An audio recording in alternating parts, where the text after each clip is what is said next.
forró do interior.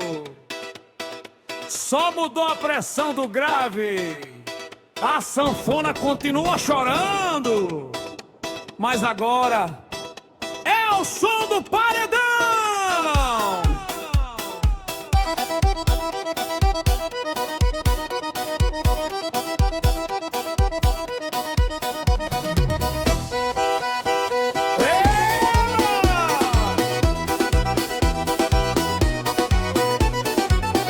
Lá na praça da cidade o povo começa a chegar. Tem chapéu, tem vaqueiro e menina pra dançar. O sanfoneiro afinando, a zabumba marcando o chão. É tradição nordestina misturada com pressão.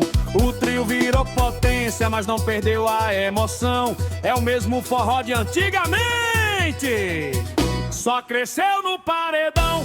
É o som do paredão. A sanfona chama e o povo vem.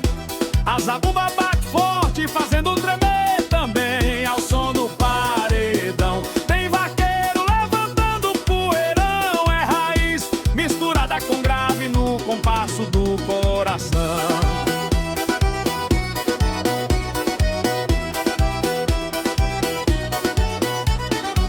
Tem luz piscando na rua, Hilux parada em fileira. Mas quando fole resmunga, todo mundo se arrepia inteira.